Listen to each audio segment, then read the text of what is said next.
Okay. We're on. We're on. Mate, it's a surprise every week that we can figure it out. And this is a special one because this is the last one that we can do without me wearing a face mask inside in front of a computer, apparently. Because, mate, we are trash. Isn't that how you avoid the FBI anyway? Yeah, exactly. Instead of putting tape over your camera. Yeah. Mask. That's right. Just mask under. But we are absolutely toast here, mate, in Victoria. And this is a special message. It's to the rest of Australia. Just move on without us because it's going to be a while before we're doing anything special, I think. 700 plus cases today, double digits for deaths. We are not looking good. Yeah, it's terrible news. It is terrible news, especially like in our sphere of the world, like sport, the sporting world. You're getting your toys taken away from you, and it's like, but I've done nothing wrong. But you're still not allowed to play with your toys. It's very hard to swallow. Oh yeah, I don't. As cliche as this sounds, I can't see the light at the end of the tunnel, and not for any other reason than if we're going to open back up. I think gyms are going to be the last thing again to open back up, and I feel like they're going to escalate the issue here before we move to reopening anything. So that's 2 months even, man. Then the year's done. We're cooked at this point. Yeah, and start moving into next year, and hopefully something changes between now and then. But geez, nothing is bad in New South Wales. I know there's a few numbers going up there. Anything special happening there? No, we've got a couple of cases just north of Newcastle, where I am at Port Stephens. That guy was visiting around town, visiting some, it's a little kid playing footy and all that stuff. Yeah. He's in ICU apparently up here at the John Hunter. So he's locked away nice and tight, which is good. Yeah. I heard that the two women that lied about their travel arrangements from Melbourne diverted via Sydney to get into Brisbane. I've heard they've been brought up on charges and that's good. Court. Yeah, so those two chicks have screwed us like the Melbourne security guard screwed Melbourne. The guy's still a hero in many parts. Yeah. Idiot. What else? Apparently the PIP was claiming, and apparently the Victorian police released a statement. They've been door knocking people that have tested positive for COVID. Yeah. They've discovered lots and lots of people are not at home. They've been still going to work. A lot of those people are also been visiting their extended family, which obviously a lot of people in Melbourne come from an ethnic background, Italian and Greek, like big families. So telling them that part of big family culture that you can't visit your family is obviously not hitting, like the message isn't hitting home. So a lot of the cases are coming from extended family members just ignoring travel advice. Yeah. But that's very hard to combat that. Like, mate, it's bloody dire straits. I'd like to know, like, how is the Melbourne weightlifting community faring, and if there's any sort of supportive chat getting along, or is there any like kumbaya circles forming, or some phone chats to keep people from necking themselves? That's fuck. I mean, we are. I feel first lockdown, everyone was like banding together and doing their bit and trying to keep everyone going. Then everyone got super excited about going back to gyms, and then a little 2-week play around and straight back into lockdown for most people. And I think it's a bit hush hush at the moment on the talking front, but I think body language, people putting up videos, putting up posts, it's becoming more about themselves, and like rightfully so. There's not saying there's anything wrong with that at all, but I think everyone just is sort of a little bit defeated, and again hard not to be. We've been put in the naughty corner, and we haven't done anything wrong. So well, some of us haven't done anything wrong. So some of us, yeah. But it's tough, and we'll put out a call this week through social media, see how people are doing, what they're doing, and if there's anyone out there that can help each other in whatever way possible within the rules, legal, all that sort of stuff. You're just trying to keep together, but tough times. Yeah, great point, mate. Like anybody out there listening, and like share around, like tell people that they can reach out to between sets and see how we can help you guys. Whether it's I don't know, help out with some remote coaching free of charge, or some tips and tricks how to set up your own garage, or show us what equipment you've got and we can help tailor your program to suit it. Like, let us know how we can help, because it's a pretty fucking shit situation that's the fault of not one weightlifter has caused this, but you bear on the brunt, which is bullshit. Well, we might actually need to check that what sport that security guard did, but anyway. Collected notches on his belts, I think. Oh, mate. So last week we didn't have a podcast, but I put out a little thing on our Instagram to find out who our listeners and the wider community think is the best lifter in the country right now. And had quite a few. We weren't allowed to be voted for. Yeah. Yeah. Well, I don't think any of us are registered as an athlete anymore. No, we live on the edge. Yeah, we know. Just, waiting for our moment to pounce. We're the underground circuit. Yeah, that's it. And resounding response for Kiana Elliott as the number one athlete weightlifter in the country. I know you voted for it, Daz. I put my hand up to say Kiana was number one as well. Second was Eileen. And she's kicking goals as well. The interesting thing to come out of it, not one male was nominated, except Sean did actually nominate himself, but he does that every single time. I know you don't know. Yeah, I know you don't know who he is, but he's a lovely kid. Best, really good intentions. Sure. Yeah, not one male. And then when over the weekend we have a few people in Queensland throwing the barbell around in a competition. Brandon Wakeling throws up an elite total and a monster 175 clean and jerk. So nice. I feel like he probably deserves to have his name in that race for best lifter in the country. But it's all coming down to that final race towards the Olympic Games that may or may not happen for those. It ain't happening, man. It ain't haven't heard some stuff going on at the moment in the world that is going to potentially stop that from happening. Yeah, there's no way that's going on. No. Yeah. I was going to straight up ask you, call it now. We know who the goat is. Jordan. Is the Olympic Games happening? Not happening. It's not happening. No. So you throw it to who takes your last shot? Michael Jordan, last shot. Whether he makes it, if he makes it, it goes in. We're going to the Olympics. He misses. Even Michael Jordan misses. There will not be an Olympics. There's no way. I don't know how it's gonna. It's like it shows why countries have stopped bidding for the Olympic Games, because Japan now is like, they are screwed. They have spent so much money on an event that is not going to happen. Like, what are they going to do? Like, do they get compensated? I want to know if there's an insurance company that covers that. Yeah. I know that in rugby, with the Rugby World Cup, now I probably have this wrong, but the Wallabies, it was Michael Checker's first year, the Wallabies actually bet on themselves to win the World Cup. And it's a legit thing. It wasn't illegal. It's a proper thing. And it covered their expenses for the World Cup. So I actually won some money by making the final. And it was totally legal. I don't know how it was, but I think it was through an insurance company. So any insurance brokers out there, ring in. Let us know if that's real or not, because Japan needs a bailout. Yeah. Like, fuck. Jesus. Now, okay, let's keep our fingers crossed that something happens and the Olympic Games goes ahead. But let's say in the scenario that it doesn't happen. Yep. Can we reward the athletes for the effort they've put in somehow? Can we call them? No, we can't call them. Nah, Daz has told you all to get fucked. So, no. So do we call them Olympians? Like that's the major one, because if you've done the work, you fought your ass off for the 4 years, put in the yards, and you're there. You're selected. You're going to go, but the Olympics doesn't happen. Are they Olympians? Short answer, no. They can't be, because they did not attend the Olympics. They did not compete. So I don't even call reserves Olympians. Like, you have to be on the field or play. Like, you can't be a part of the reserve squad and be an Olympian. That's my view. Second, it's not fair to Victorians, because I think Victorians would be pushing shit uphill to even get a lifter close to qualifying. And it's not a fair playing field, because Victoria's been given different rules than the rest of Australia. So, again, to give somebody the title of Olympian is tainted.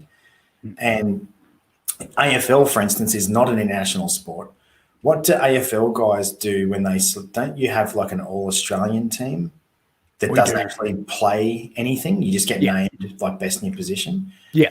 So maybe we could do that with weightlifting and say, okay, for example, Brandon Wakeling, Keanu Elliott, you're the all Australians for 2020, 2021. And then that's on the AWS back. Like again, has the AWF reached out to Victorian weightlifters individually or at a club level saying this is how we're going to help you through this disastrous time? I don't know. I honestly don't. I haven't. Okay. I again, we've talked about this before. Standard responses, appeal to authority of the World Health Organization, all that sort of stuff. Yep. Will adjust accordingly. I don't know what adjustments have been made.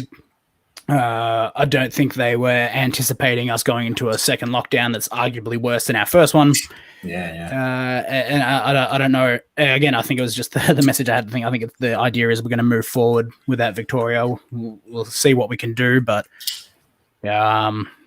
stiff shit really seems like the response there. It makes you wonder, if I can just jump in real quick. And I am not bashing the AWF. Previous members of the AWF for sure, but not this one. But I'm not bashing them. But moving forward, when you're negotiating sponsorship packages, this should be a consideration. So just say you've got Victorian lifters that may be in line for an Olympic spot. The AWF should be on the phone to Alico saying these people need some training equipment. Make it happen. And that's part of the AWF's package. These people need internet coverage to be able to do fucking online coaching and all this sort of shit. It makes us bring into question what you're paying for and what you're getting. So are we actually being supported by the governing organisation, or are we there to support the governing organisation? In my mind, organisations should be supporting the rank and file, not the other way around. But that's how the private sector works, because it's like a government supported sport. So maybe they've got public organisational mindset. But yeah, like I would hope that Victorian lifters are getting some support and some moral support. Like, fuck me. Imagine being a weightlifter and you're in line for the Olympics, you've given everything up and the Olympics isn't going to happen. As an example, I can only imagine what Keanu is feeling, having to move states to continue to compete, and the Olympics aren't going to happen. And who knows if she'll be good enough to go to the next one or be good enough to be selected for the next one. So there's a lot of people in Keanu's boat, like everybody else who's in line for being selected. Like, you're going to need some emotional and mental, psychological support there, I think, dealing with it. Like, it's fucking rough. Yeah. Well, obviously the AWF's gone down some paths of getting in touch with the high performance athletes directly through the state coordinators. I mean, more the general, in a general sense, that's the approach now. Okay. If there are any of the high performance athletes in Victoria listening today, write in, let us know. Have you received any support or any indication what's happening moving forward? Whether it's a youth athlete, junior athlete, senior athlete, even masters athletes. I don't know how they fall into the high performance category there, but yeah, let us know if the AWF has reached out to you, even if the state's reached out to you, and what the process in there, because I'd love to know what the go is, and just anything just for my own personal little knowledge base. It helps keep everyone clued in. Like, we are, like, CrossFit uses this word all the time, probably over the top, but we are the community of weightlifting. We should be helping each other out, especially now. You know, like, if you can't band together now, and if you can't support your club mates, your state mates, and your countrymen, then it's not going to be smooth sailing. No, it's definitely not. Maybe even the guys in the high performance, if you can let us know what's happening, if there's anything we can do to help you guys also. A bit of promo, I'll get you on an episode or whatever we can do from a distance. Let us know, because we're happy to. Absolutely. And okay, so I want to get back to it a little bit about this. Like, I feel incredibly bad for athletes, and not just weightlifters, if there is no Olympic Games. Again, that scenario where you're on the fringe of being selected. If not, you've already got your guaranteed spot and it doesn't go on. we talked about compensation for Japan as a nation. Yep. What compensation, both tangible and non-tangible, do athletes have after this if the Olympics is called off? Because I think I could say I've successfully talked athletes off the edge a few times, and you bring them back and try and motivate them, but I don't know how you come back from that. This is the pinnacle. It's pretty tough. It is very, very tough. It's definitely the pinnacle for weightlifting. Yeah. Because world champs world champs across all sports are significant to the athlete only. The spectator, no one gives a fuck about world champs because it happens every year, or close to. So, it's saturation. No one cares. The athletes really care. The infrastructure really care about world champs. So I guess moving forward, you do have to focus on world champs saying, well, this is going to be the next thing because it ain't going to be the Olympics. So let's just remove that. And I think the AWF was pushing for that anyway because we are a clean country. Yeah. We can't win a medal at the Olympics fucking anyway. So let's put emphasis on the Commonwealth competitions. So maybe this is the impetus to go, you know what, let's just draw a line in the sand and fuck the Olympics. Yeah. Because sponsors don't understand that everyone else is dirty, or they do understand, but they don't care. They need Aussie lifters winning medals. So let's just go, fuck it. We're not going to win medals. So who gives a shit? Let's just move fucking on. How do you pick somebody up to get them to go to the next one? Well, twofold, and it goes into it's a nice little segue, but maybe we'll talk about what is a professional mindset or what is the difference between amateur penny and professional Percy. Yeah. And what are the differences? Because you're a professional and you, in my mind, you look at this and go, okay, the Olympics isn't going to happen. Fuck it. I'm going to go to the next one. Or what's my next biggest challenge? What's my next biggest competition? The only caveat to that is if you're at the end of your career and you've given everything you've got injuries, you've been held together by sticky tape, you've done everything you can to be eligible for this one, and it's been taken away from you. I don't know how you don't swallow your own tongue. Yeah. When dealing with that, that's tough. Yeah, that's awesome. And I can relate when I had my rugby career ended for me. Yeah. When you get cut, I can relate. It's like, but I still want to keep playing, and you're still good. It's just that you might not get along with the coach or the style, or they're going in a different direction. So being told that you're not playing anymore, that's hard to deal with, and you do spend a lot of time thinking, oh, I'll fucking show these guys wrong, and you're wasting your fucking time in hindsight. So it could be that for some of our lifters now, it's like, well, I'll go to the next Olympics. But really, if you're on the wrong side of 25, there needs to be some support there to talk some goal setting through. Questions just come up in my brain. As a part of the AWF high performance department, is there a sports psychologist involved? I don't think so. Okay. I can't say that with any certainty, but I'm pretty sure there's not. There should be, and that should be a part of a sponsor's packet because for the AWF, there's a lot of private practitioners, sports psychologists. For people that don't know, sports psychology is exceptionally hard. It takes many, many years of study. It takes many years of interning, and it's actually harder to get than a practicing psychiatrist. Or it's the same amount of time, sorry. So it's 10 years of study to be a sports psych. Okay. And because of that, the cheapest sports psych I know charges $360 an hour. Yeah.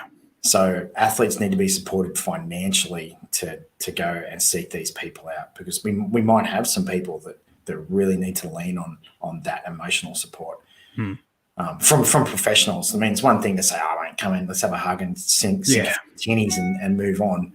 But when something's been your life, it's very hard. Yeah. One night on the piss is going to fix that. Well, certainly in Victoria, where the best chance you have is go put a mask on. Maybe we'll go for a walk and stay 2.5 meters away from each other. That's very. I feel the love. We actually had a friend of ours. She was visiting Victoria before the last. It was the day after. No, sorry, she wasn't visiting. She was on the phone with a friend, and it was the day. It was 2 days after. You have to wear a mask outside now unless you're jogging.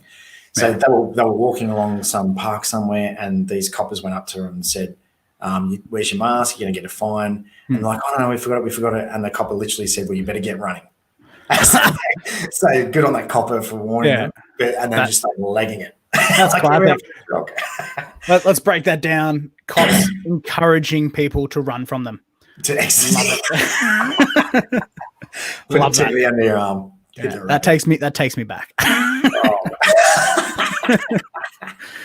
Yeah. Oh, good. what do you think? What do you think, Simon? No, seriously. Before we move on, what do you think? Do you think these people that are finished, that do finish the season #1 spot, do you think we get to call the Olympians? I would like to. I would really like to. Part of me is leaning towards what you're saying about, if you're not on the field of play, you're not doing it. But there is no precedence for this. This is something completely different. And I go, if you were going to go, guaranteed, no ifs or buts, I reckon you're an Olympian. But time will tell. Time will tell how this is going to go. Hopefully, we're both wrong, and the Olympics happens, and these people get the payoff they deserve. But I just can't. I can't see it. No, I can't see us being wrong either. Yeah, and, there is precedence. The World War stopped the Olympics, so no one got a free Olympic fucking ring tattoo while the war was on. Were they doing that back then? I think the only guy who got a free pass was Don Bradman when they they made him a PTI instructor because they said he had a sore back. Complete bullshit. And then he comes out of retirement at 44 and starts bashing the palms. Yeah, that's fine. Dodgers. Yeah. Oh, it's on. It's on. But yeah, I'd love to call them Olympians, but we'll see what happens. We'll see. Yeah. Maybe we could do what Russia did that time. They got barred, and we have our own Olympics. Yeah. I like it.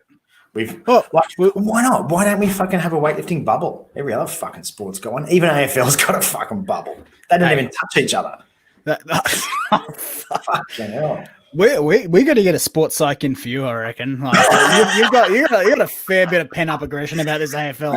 It's $360 an hour. I don't know. It's getting beyond. It's 26 episodes now or something that we've done, and every casual conversation, possibly every text message is, "Oh yeah, did I tell you fuck AFL?" Like, penis emoji. Like, because I'm not even as tall as their water boy. The water boy is 10. Yeah, fair. All right, we got to pivot now because the question I got to ask, because I've been having this conversation with a lot of people, especially Sean. It doesn't matter who he is. Luckily, when's an athlete an athlete? Okay, when do me walking down the street, walk into a gym, start lifting weights, or I pick up a ball, start throwing it around, start hitting a ball? When do I become an athlete? Des, tell me. Well, okay, so the definition of athleticism is your ability to control your body in time and space. Okay.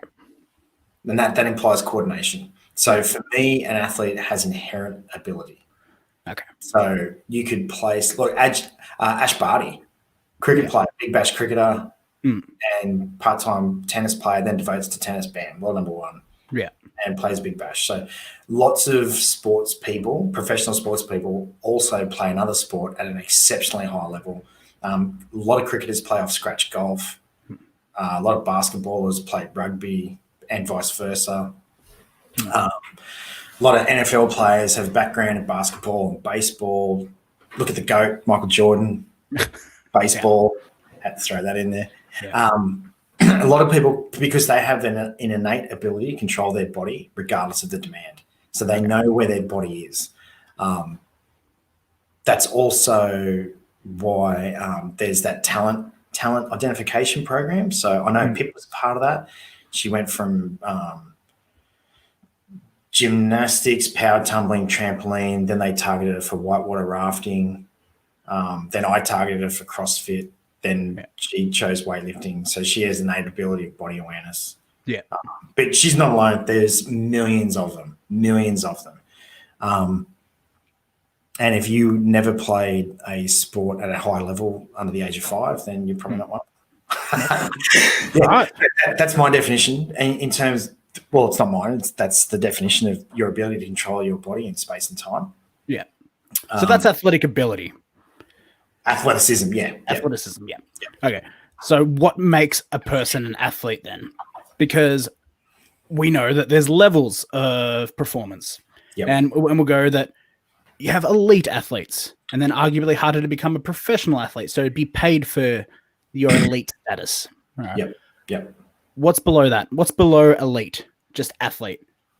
What is that? What does that mean? When can I call myself an athlete?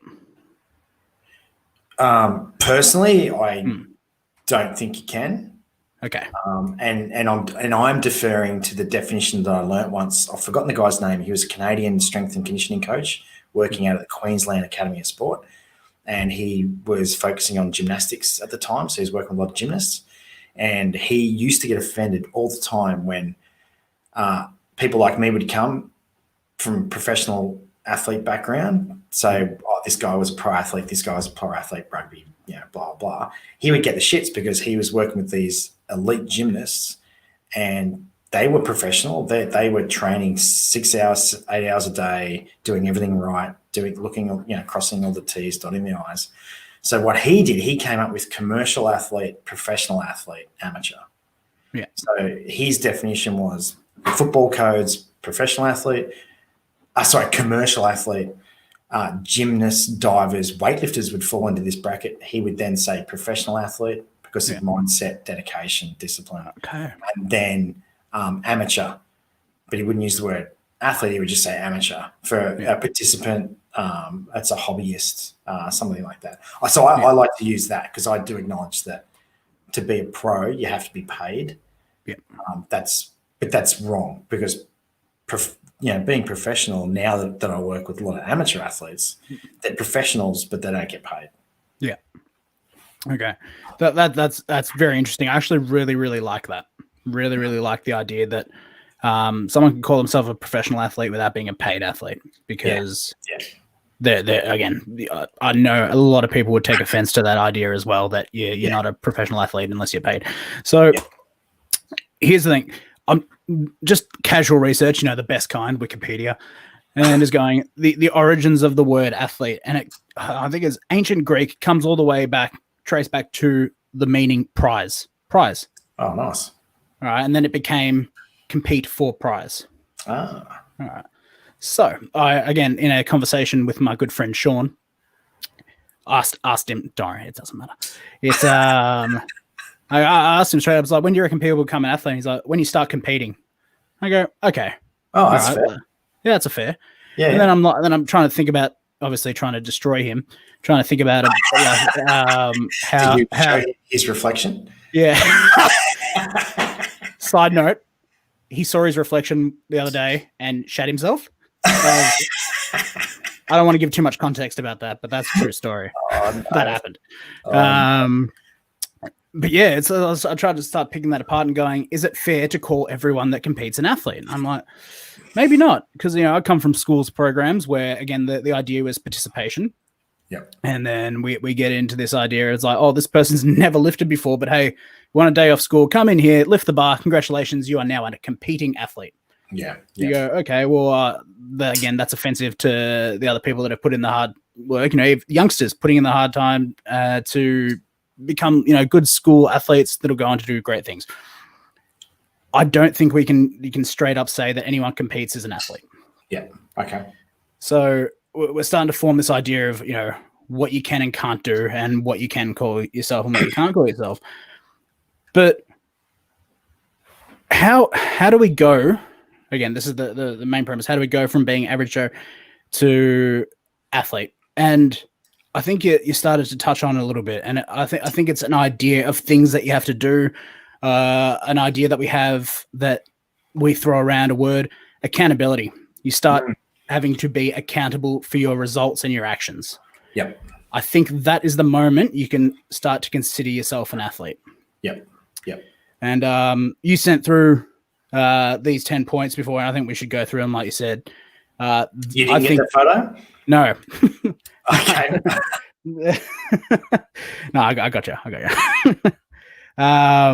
These 10 points, I think we should go through them because I think this is the framework for being an athlete. Are we there? That was a glitch. Yeah. It was the Matrix. Yeah. It was the Matrix. Yeah. All right. So, Daz, do you want to kick it off? These 10 points, the framework for an athlete, or Sure. Yeah, go for it.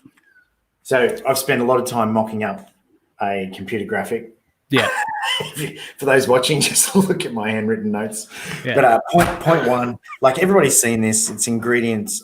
We stole this years ago for GCS training and renamed it BHW ingredients, like bloody hard work. But yeah, so there's 10 things here that require zero talent, absolutely zero talent. And point number one being be on time. How often do you see a lackadaisical person turn up late to training? Yeah, I gotta say, there's nothing like personally, nothing gives me more anxiety than being late. Like, I've been late multiple times in my life, and I feel shit every single time. Yeah, like you're still seeing someone about it. Yeah, I pretty much am. Like my dad beat me mercilessly for it. Like it's better to rock up an hour early than be a second late, sort of thing. Yeah, and it was just again this prepared attitude. But mate, yeah, you tell a lot about a person and what we would want to call an athlete by their punctuality and their want and need to be at a place on time. Yeah, it designates want, doesn't it? It displays. Yes. It's like this person wants to be here. I want to work with this person. Yeah. If they're your teammate or clubmate, it's like, yeah, you want them there because they're always on time. They're on the ball. They're ready to fucking go. Being late implies you are not ready. And that is amateur. That is amateur. Next point, make an effort / work ethic. Oh, massive. It's like, I don't even know if we need to talk about this point, but no, I do. I've got an example. I do. Yeah. So only like 2 days ago at CrossFit Newcastle here, I'm coaching a class. Everyone's great, by the way, but this one class, everyone was tired. The program at the moment is beating them down, and I'm loving it. Yeah. So we go into the warm up. We're 2 minutes into the warm up. Complex of bear crawls, some worms, scorpions, iron crosses. Yeah, the usual general body warm up. And I start seeing some moans and groans, and I start seeing people missing some reps and stuff. And I'm like, you guys are in a gym. You've signed up to work out to increase your health and physical fitness, but you're whinging about doing exercise when you're about to do other exercise. Like, just because it's called a warm up doesn't mean it's not exercise. Like, what the fuck is it with that fucking attitude? And everyone pisses themselves laughing and all that sort of shit. Because it's true. It's like, oh, fuck. Like, imagine somebody, like my footy career, I was accused at times of having a poor work ethic. I didn't. I just didn't like the coach. That's always a rank. Yeah. And the coach got moved on and I didn't. Boom.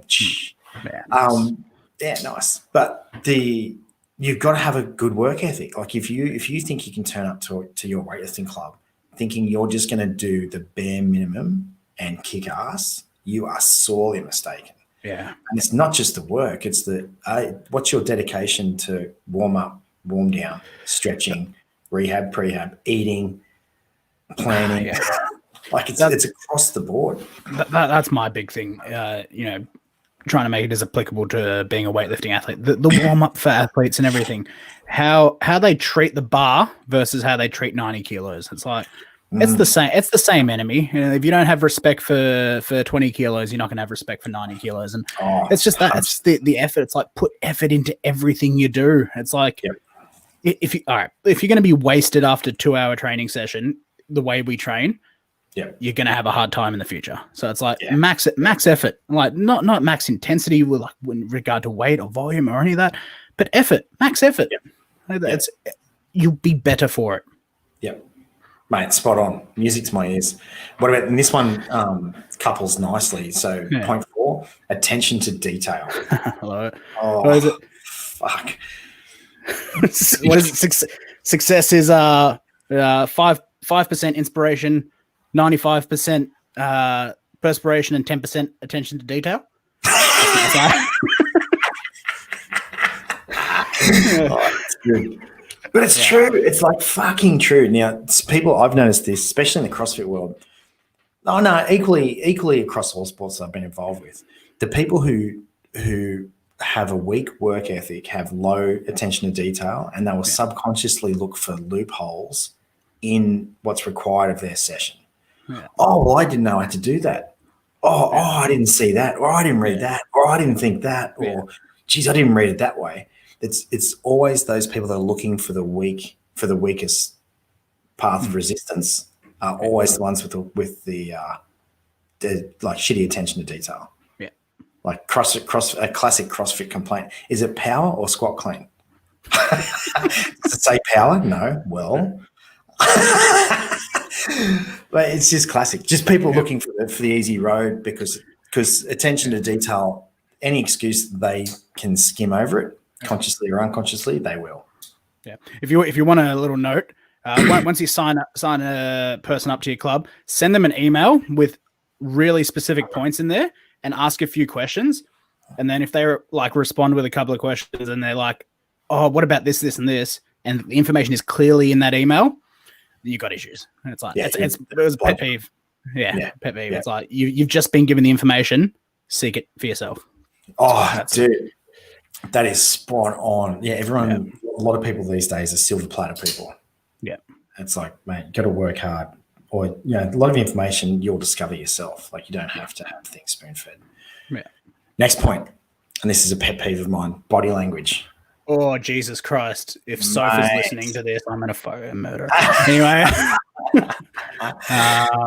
Body language, mate. Yeah. How much of a fun sponge is it when somebody just drags their sorry ass into the gym? Yeah. It's just, I'm pretty much ready to have a scotch. It's 9 a.m. first session. Yeah. And rocking up late, dragging feet, not saying hello to anybody, sunken shoulders, looking at the floor. Oh, poor me. Walking in with their hilt of their jumper on top of them, listening to Eminem. Oh, the world hates me. You know what? The world doesn't. I do. Get the fuck out. Yeah. Look, you're spot on. And I talk about, everyone's going to have hardships and there are going to be days where you can't get your shit together. That is completely fine. Everyone has those days. No one is exempt from that. Yep. But this is the only time I'm probably going to give this advice. Lie to yourself. Lie to yourself. Fake it till you make it. Till you make it. Yeah. Because if you can get yourself up and ready to go for a session, the people around you will get up and get around you. No one wants to be around misery. Right? No. Am I a good teammate? Is the team better off with me here or not here at this point in time? Yeah. And then make yourself an asset, not a liability. Yeah. That's fucking beyond important. Yeah. And then again, to this point, it's like, it doesn't mean you don't get frustrated during training. These things happen. People will get frustrated with misses or whatever, but it's the moment after, it's the reaction after the fact. It's like, do I pick myself up or do I sink to the level that I've just, felt? Like, bring yourself back up. People will be with you there. Yep. Next point sort of dovetails along with body language is point number 5, energy. For me, it's not the energy that was disproven by the discovery of the Higgs boson. So all the religious people, sorry, but it doesn't exist. Energy it matches with for me, it's actions syncing up with body language. So you can walk in. So here's an example. If you walk into a room and you're faking confidence, so you're walking in open chested, nice straight, tall spine, looking people in the eye. If you've got the wrong energy, if you're insecure inside that, people are going to think you're a fuckwit. It's like, oh, that guy's an asshole. Why is that? Well, he walks around like he loves himself. Because your energy / mentality is not matching your body language. So along the point that you're making of fake it till you make it, address positive body language, and then the mentality / the energy will follow. And it's super important. You've got to get your shit right. So, how you going, man? Walk up. Like my thing is you come into the gym, you say hello to every fucking single person before you go and do your own thing, before you go with your shoes on, whatever. Or at least make eye contact and give them a nod. I know down at Hawthorne, it's such a big fucking space. Everybody has their sections where they lift. I still like to try, without being a dick, like I'm not trying to lose them, but when we visited, I've tried to make eye contact and just give it a little nod, like acknowledge that they're breathing the same air. Yeah. No, I think it's a big thing.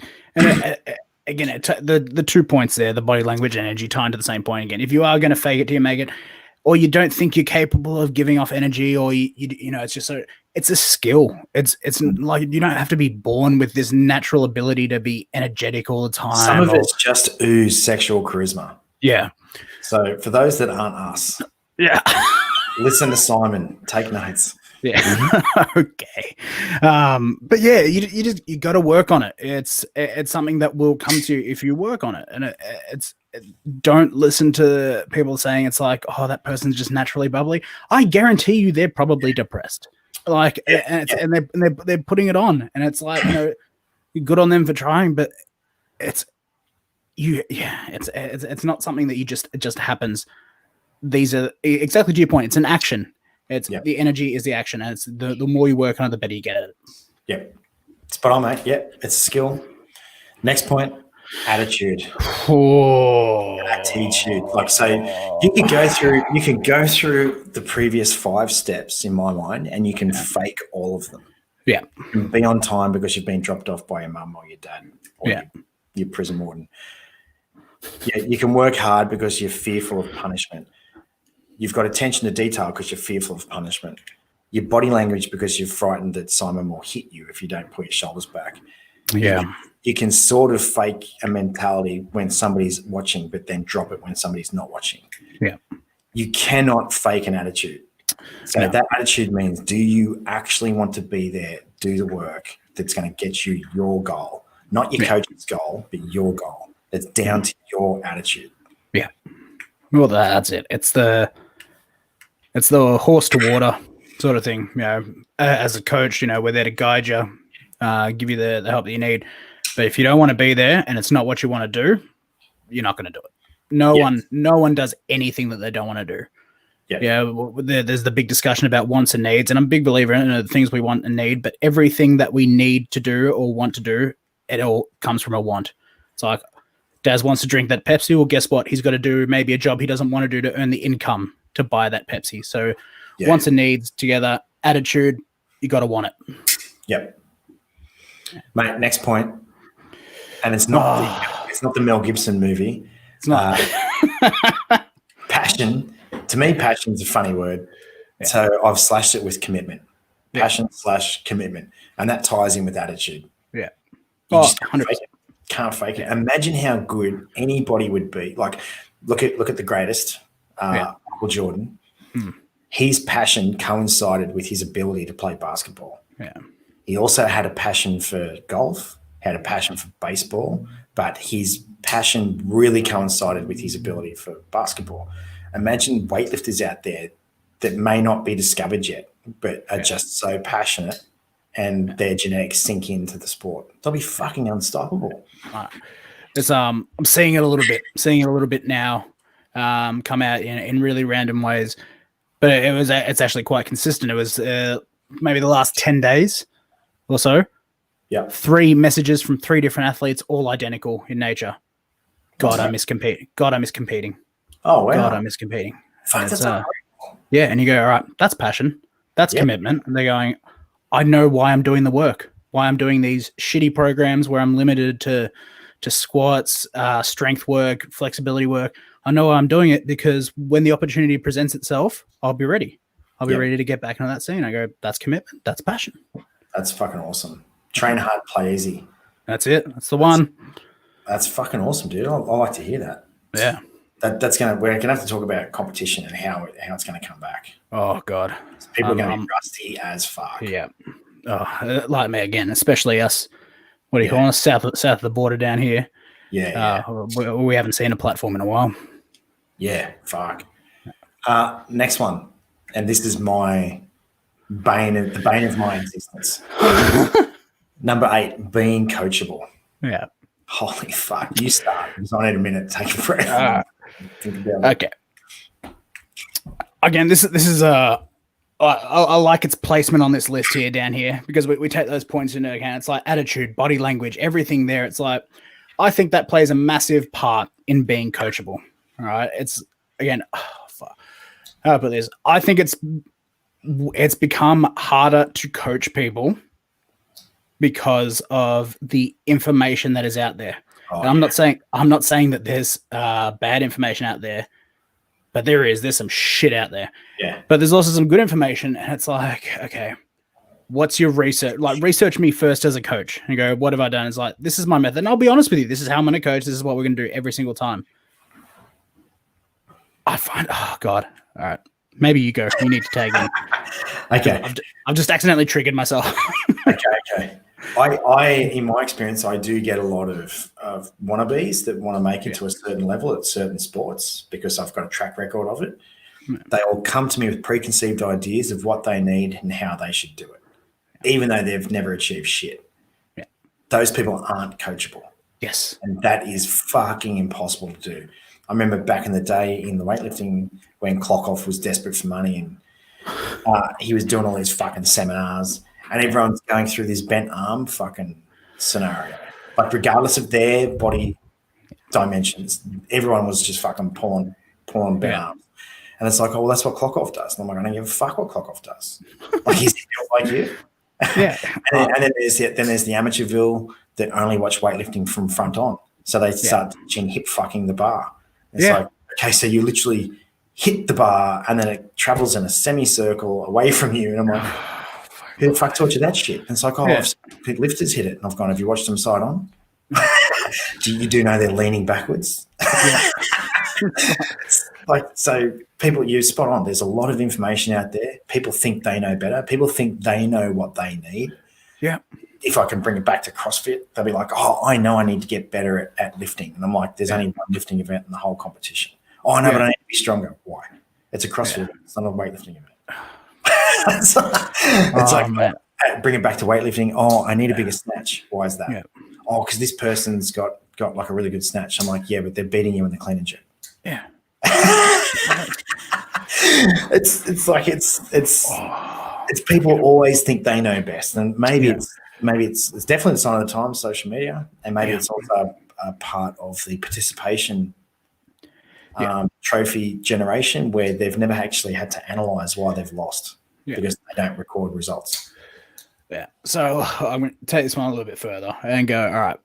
So I am a big believer in the idea of athletes and coaches having open dialogue about stuff and knowing the reasons behind stuff. Oh yeah. Yeah. Your coach should always have to explain why. Yeah. And that's completely fine. Yeah. But if the question is the same every single time as a coach, your answer is because I said so. That's like the reasoning behind it isn't going to change. My method is not going to change. Yeah. This is what you signed up for. This is what I'm going to give you. The answer on day one is the same as answer, day 375 or wherever we're at. That's part of it. But why are we squatting again? Yeah. Because you have the squat of a 12-year-old girl. Yeah. Yeah. 35. Yes. It's like, then the other part is if you have an athlete who's always asking you about the process and how you do this and how you come up with numbers and everything, there comes a point where you might have to realize that they're not actually trying to get better as an athlete. They're trying to get better as a coach. And that's not what you signed up for as a coach to an athlete. Yeah. They're trying to learn from you. And you go, yes, I am going to teach you stuff, but I'm teaching you as an athlete, not as another coach. Exactly. So make sure you really define those terms and what you're actually there for, because you are both athlete and coach are not going to get what they want out of that relationship. Yeah, we define that very clearly with GCS. We get that all the time because it's quite easy to open up a gym and it's quite easy to write and make magical programs. Yeah. We make a very clear distinction between our mentorship program, which we do, and coaching athletes. Yeah. For those listening, a mentorship program is $60,000 a year because we teach you how to be a coach because we are now creating competitors. Yeah. If you think you're going to get that information for free, you are sorely mistaken. And that's a massive thing, especially in an amateur sport sort of. So I'm speaking to you as I am acutely aware that every time I teach someone about something or give them a program, there is a chance that they're learning that knowledge. I'm going to create a competitor. Yeah. But was Gary V? I think he was, internet sensation at the moment now. Oh man, we're gonna do a whole fucking episode on how people are taking some of those quotes out of fucking context as well.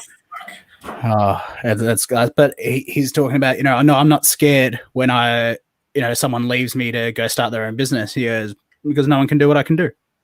And it's like that's the part. So if you don't rate your ability to work on your own programs and be the master of your own system, there's an issue there as a coach. Yep. the athletes should have an issue with that as well. Mhm. But at the same time, it's like, if you want to be respected in your industry, be honest about your learning and where you got your sort of stuff from. It's seek out someone like Daz and their mentoring program.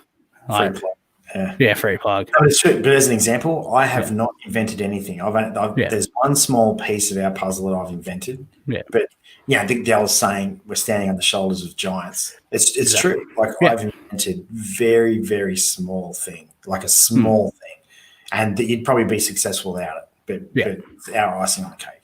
Yeah. Mate, it's true. Absolutely true. I think I've heard the same thing through my martial arts background. This Japanese fellow, somebody was asking him, what about somebody you've given them this particular list of techniques or whatever? Like in the Japanese ranking system, you don't do numbers. It's like Menko Kaden and all this sort of stuff. Yeah. He's like, well, just because I've given it to him doesn't mean he can do it. And he can't do it. Yeah. So don't worry about it. Yeah. I mean, it doesn't mean you can do it. Like the Bulgarian system. Oh my God. I was literally going to make this point. We know it. We cannot do it because we are clean. Yeah. Well, like, don't even worry about that sort of shit. Like, we're Bulgarian, Chinese, and it's like, okay, you want to do the system? Did you start this system when you were 6 years old? Yeah. You know, well, they've sort of got a 15-year advantage on you, so results may vary. You know, like. Oh, mate. Okay, let me tell you this story, and I won't say names because this person will be embarrassed. Back in the day, I met this person, and I met their family and their friends and all this sort of stuff, and they were chatting, and I was like, well, how long has so-and-so been doing sport? And they said, this person's been doing sport since the age of 3. And I was like, oh, right, just in the local whatever. And they were like, no, at the AIS. I was like, oh. And it was like talent acquisition. And then I was like, fuck, this sounds unreal. And then spoke to this person's father, and I was like, is this true? Like, this is unheard of. And this person said, yeah, it's true. And I thought they were special also until we went, and there were 200 other kids just like them, freaks. Yeah. So little one out there for parents, if you think little Johnny's going to play whatever level because he's a genius at age 12, no. There are genetic freaks out there from the age of 3, and there's lots of them. It's just that you don't hear about it. And my personal thing is you don't hear about it because it would shatter. Yeah. Like it would shatter junior sport knowing that there are sentinels out there that are just absolute freaks. Yeah. It reminds me of the movie Unbreakable. Yeah. And Glass and Mr. Glass and Split. How there's just these underlies out there that no one knows about that are just freaks. Yeah. Which is where Russians come from, because their talent pool, and Chinese, their talent pool is so huge. They just stimulate everybody and then go, there's a couple that react positively. Let's focus on them. Yeah. I mean, I feel like that just feeds into this idea I've had for so long. It's like, as coaches, like especially in sort of weightlifting systems here in Australia, we're not so much coaches as we are miners. We're just trying to find a gem, and like we're like you want to be a really good coach, right? Have a fairly good system and how you're going to develop an athlete.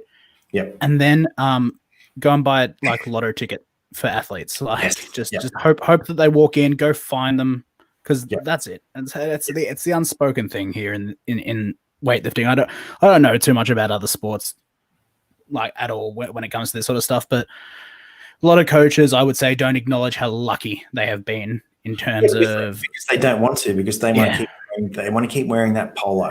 They've done nothing to fucking earn it. Like we know weightlifting clubs where the coach doesn't even coach anybody. There's so many lifters on the platform. There's no way that they're coaching anybody.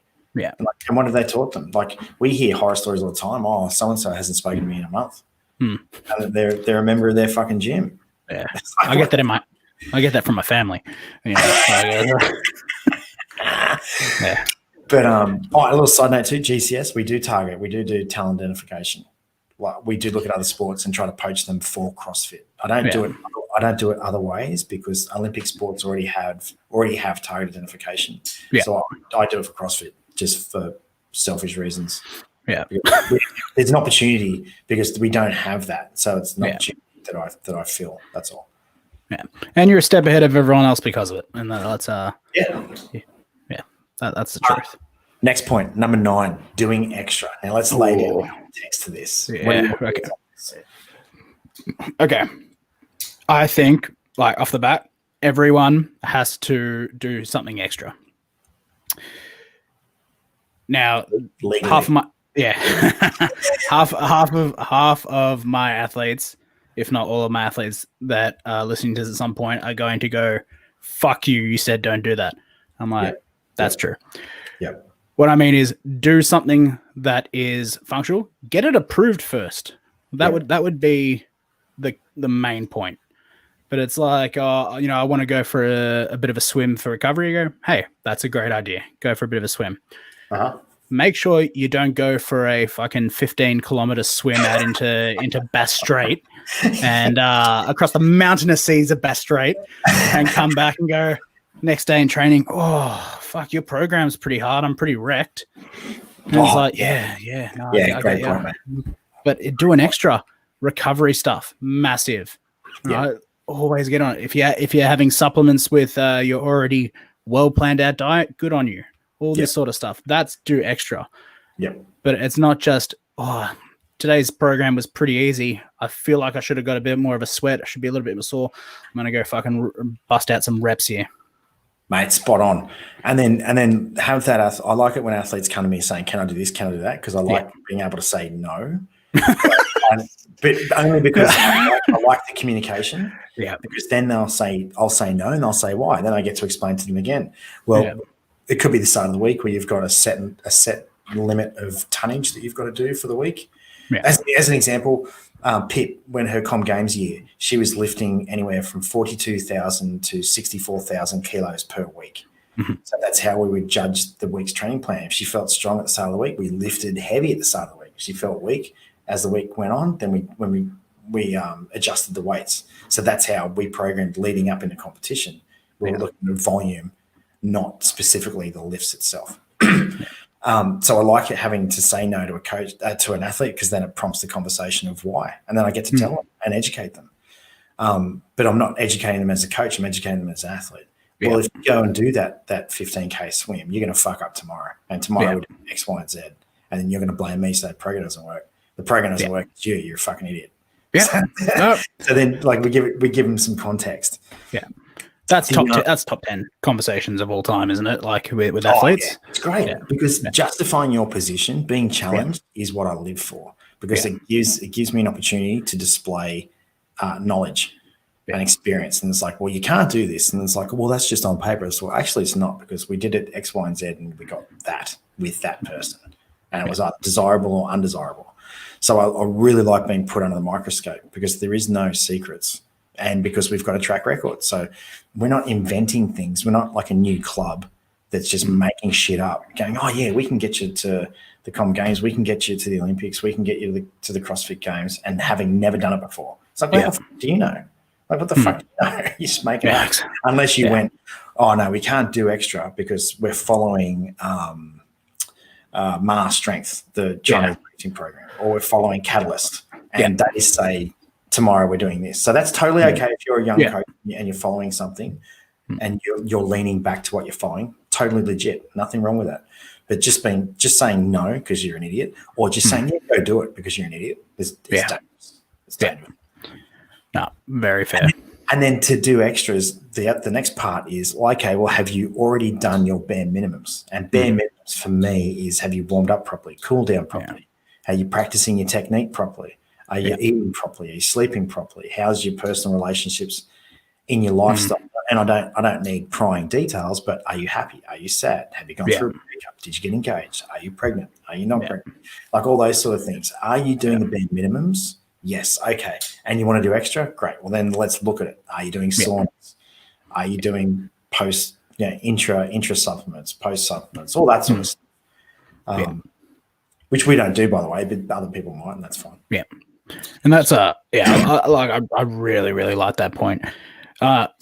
Lately, I've been thinking about this sort of stuff, like where do expressions come from, and all this sort of stuff. And for me, a big one is something's got to give, and it's that balance. It's like okay, my training's going really well. How's work? My work's going really well.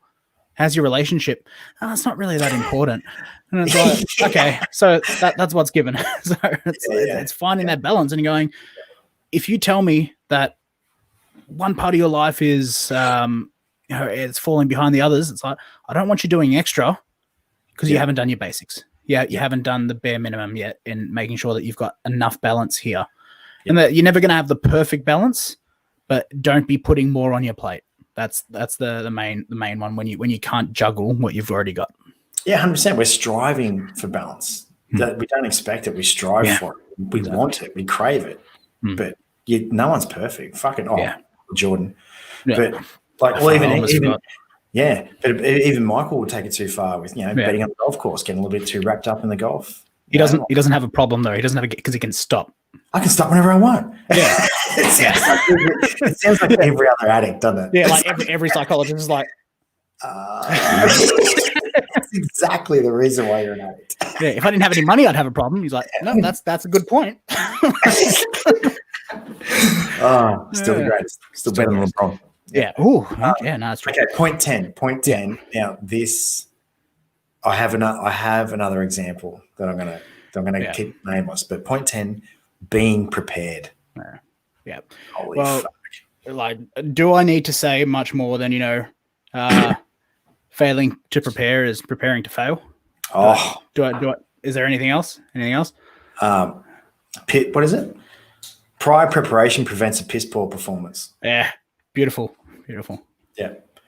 I have an example. I started working with this CrossFit athlete, and they would turn up to the gym with every single piece of fitness apparel that they owned.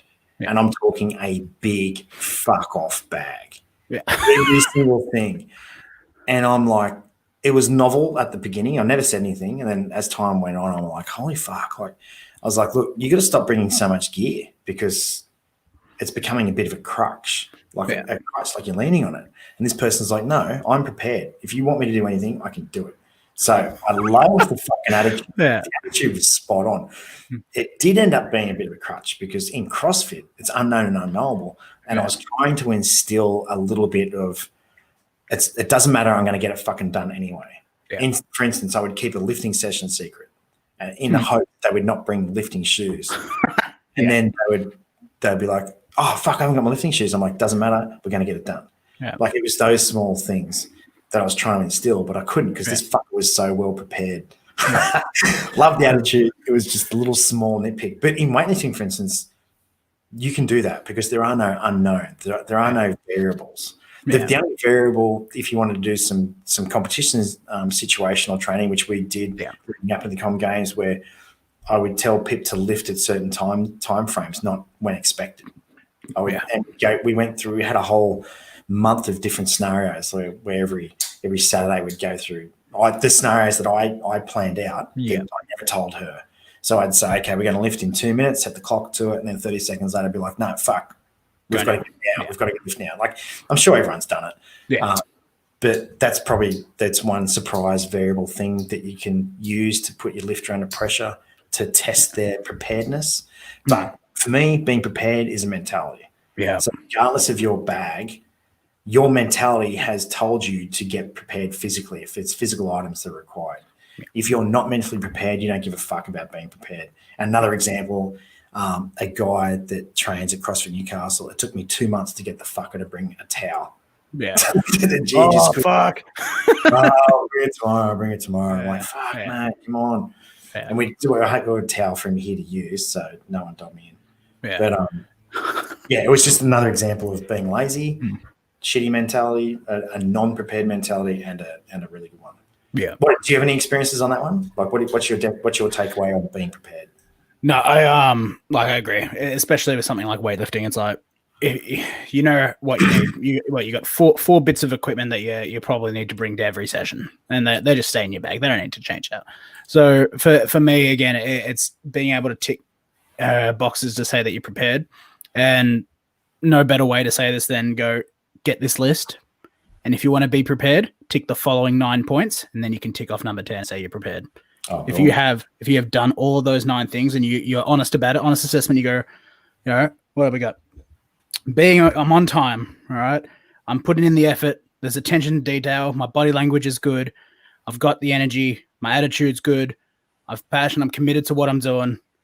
I'm going to be coachable. I'm going to open myself up to stuff. I've done everything I needed to, done the extra.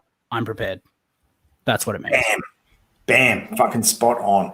So anybody out there listening, watching live now and is going to listen back later after work, for those of you that are lucky enough to still have jobs, let us know if there's any points that you think should be added on top of your list of things that don't require talent but will make you a professional.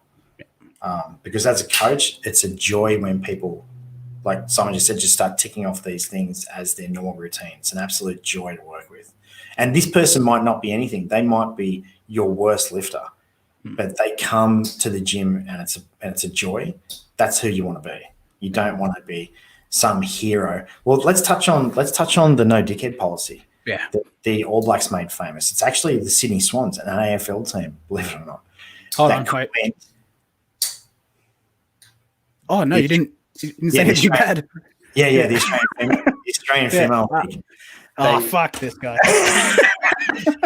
So the Sydney Swans brought that in, the no dickhead policy, and they just came up with it because I can't remember the story exactly. Fuck, I've usually got a vault-like memory of this shit. But anyway, it's from the book called Legacy. People, I'm sure we've referenced it a million times before. Check it out, get it. You can get it on Kindle and all that sort of stuff. No dickhead policy, where they just found that shitty people make shitty players. And they just started cleaning house, and the All Blacks really took it to heart. And the classic example was Tana Umunga and Dan Carter sweeping out the sheds after a Bledisloe Cup win. All those sort of things, like leading by example. I know in the business world, it's like be the employee you wish you had, be the boss you wish you had. All those sort of things. Like, you're talking to Simon, and I'm Simon's athlete. It's like, am I out of line here? Like, is it me? Is the program, I might not have PB'd like we expected. What did I do wrong? Like, look at yourself first. How can you always contribute in a positive manner? And for those people that are presidents and head coaches and programmers for their weightlifting clubs, look around and see how many dickheads are there. And I will put money on it that if you get rid of those dickheads, your club will flourish. Absolutely. No doubt. I've done it myself. Like I spent a little bit of time away from CFN overseas, came back, and we cleaned house, and we have never been better. Yeah, it was great. And like on that, okay, I'll put it out there. They're going to be places that aren't in positions to clean house as such. Yep. But it's just like a skill. It's like if you have an issue and you know that the people around them have an issue with certain people or certain attitude that the people are, address it. Yeah. Address it. Don't be scared of it. Address it, because that is going to become the attitude of everyone around. Everyone will become complacent. Everyone will end up like resenting themselves and you and the club and everything for the actions of one person or one group and everything. Get on top of it. Make sure you're all on the same page. Well, let's give people an instruction manual right now. Let's do this. Right. So what you'll do is with your club, you'll call a town hall meeting. Like it's an American expression that I picked up with CrossFit. Sorry, but you just say, guys, let's have a mission, like a mission statement meeting or what we're about meeting, like a who we are meeting. Because if you look after who you are and what you're about, you will get your result. That's a given. Eddie Jones has turned that phrase. So you're going to go to your way. Can I use Hawthorn as an example? Go for it. Just as Hawthorn are a great club. I love visiting. But just an example to put a name to it. So, righto, guys, all the Hawthorn lifters, let's get online at the moment because we're in Victoria. Let's get online and talk about how we're going to move forward when we get all back together. And it's like, yeah, great. What I would do, I would sit everyone down on the Zoom call and I would go through these 10 things, regardless of who you are in the food chain in terms of representing Australia or you've been with us for a month. We can all do these same steps, be positive, be on time, blah, blah. And that's what we're going to do. And then once you've drawn that line in the sand, you have now empowered all your other lifters to say, oh, fuck, Daz, mate, you've turned up late to the session. What's going on? Or your body language shit, Daz, mate, you got to pick it up. You've been a bit of a drag. Yeah. So now you've got everyone on the same playing field. Now everybody is accountable for everybody else. And you can move forward. And it's not a coach being personal against one person.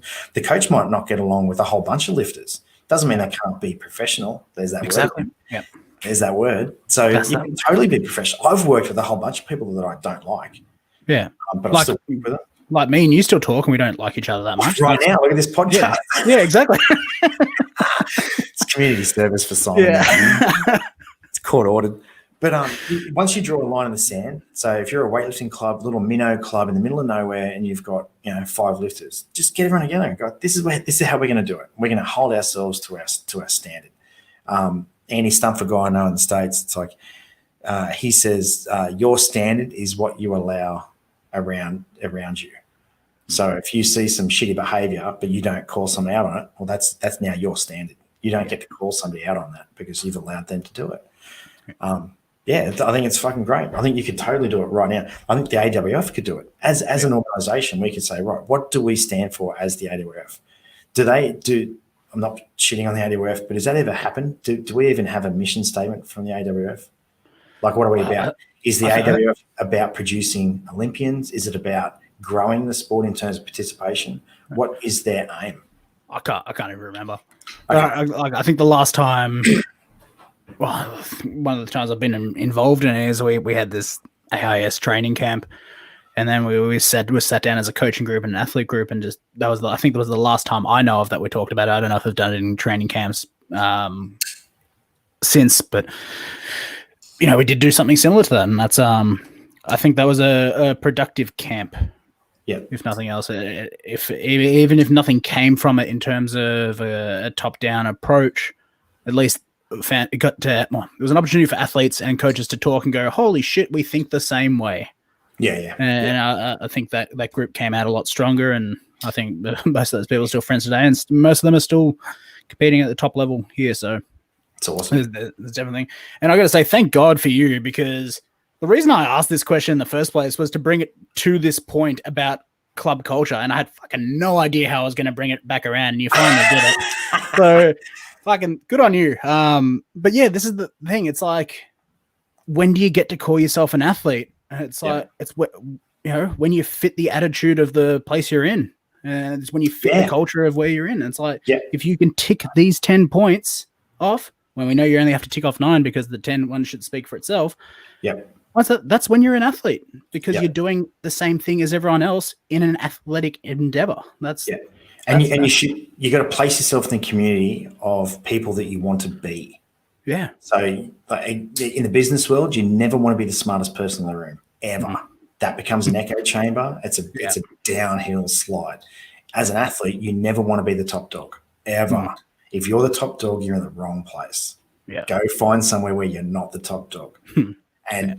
And if you're looking for results, like if you want to be Com Games athlete or Olympian or CrossFit Games athlete, go somewhere that makes them, that has them. You're not gonna be an outlier. You're not gonna make it. Probably, you're reducing your chances of success if you're in the middle of nowhere and think you're going to just sprout a international competition or Olympics or whatever. That is just so rare. It's very, very unheard of. The only time I actually hear of it is from the Aboriginal community or African refugees that make it into AFL because they've got genetic dispositions where they can just run for days. They're very athletic. They're very coordinated. They're super athletic for their height and proportions. That's the only time I've heard of outliers, really. Or swimmers, because swimming is very dependent on stroke rate and stroke length. So you've got to be a certain build to be a swimmer. Yeah. Fast bowlers can be manufactured. Yeah. But it's very difficult to be a weightlifter come from your garden shed with no tutelage of somebody, like a Damon Kelly or whatever. Like if I was a weightlifter living in Queensland, okay, where's Damon train? And not just where he trains, what does he do? Yeah. Watch him. Learn from him. Yeah. That's super important. And again, that got to elaborate on that point, because that doesn't necessarily mean lift like Damo. No. Look at his habits. Look at his habits. Look at his approach to stuff. That's exactly, mate. Yeah, good context. Look at his habits. No one's a carbon copy of anybody. You can do it. Kobe copied himself off Jordan. Just back to the Last Dance, which we have to. But Kobe still played his way. He played Jordan's game his way. and he looked a little different. He had the same shot, same tactics, but he looked different because he's a different build. Yeah. 100%. With the listeners out there, anyone live or anyone's going to listen later on tonight, is there anything that we can do to assist or bring people together to discuss what they want weightlifting to be or to head towards, like on a macro level? So we suggest you get your clubs together and talk about these 10 things and put together an athlete policy or athletes agreement and say, when you're an athlete of this club, I'm going to do this, do this, do this. And that way you've got grounds to sack somebody or you've got grounds to address it with somebody. And it can simply be, oi, Daz, you're late. Fuck, pick your game up, mate. That's twice. Oh, yeah, sorry, mate. Like, it can be as simple as that, or it can be a fucking formal letter if you want to be weirdos about it or whatever. Yeah. But is there, would listeners out there like an opportunity for us to get everybody together on a podcast or get some people together on a podcast and talk about this as the Australian community of weightlifting? Because we don't always have to wait for officialdom to step in. When you look at the organisational ladder, there's more of us than them. Therefore, we don't need them. And as players or / athletes, you can be the influence anyway. You don't need the coach to tell you how to behave around young lifters, or you shouldn't. You don't need, the All Blacks don't need a coach.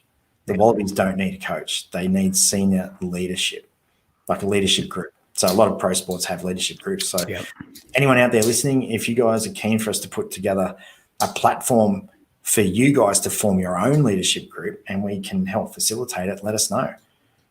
Please.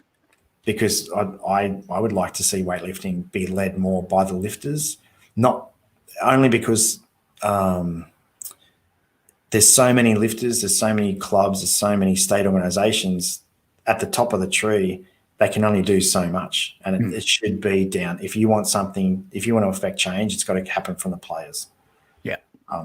I remember one story from Legacy was when the All Blacks captain at the time, I've forgotten his name, but he was late to a team meeting after a match because the press conference went too long.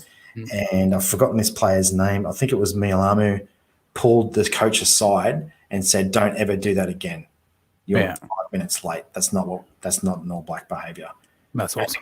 The coach apologised and he goes, "No, you're spot on," and never did it again. And so it's, just because you're a lifter and you have a coach, it doesn't mean you're the coach's slave. Yeah.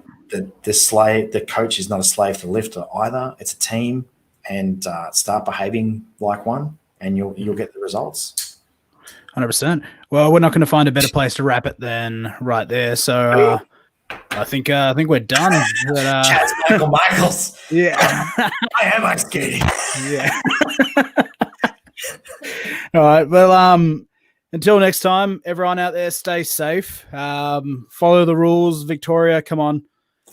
We've got to do something. But we are here for you in whatever capacity we can. But yeah, just stay safe. Just stay safe. Yeah. Keep it positive, gang. All right. Take it easy, Daz.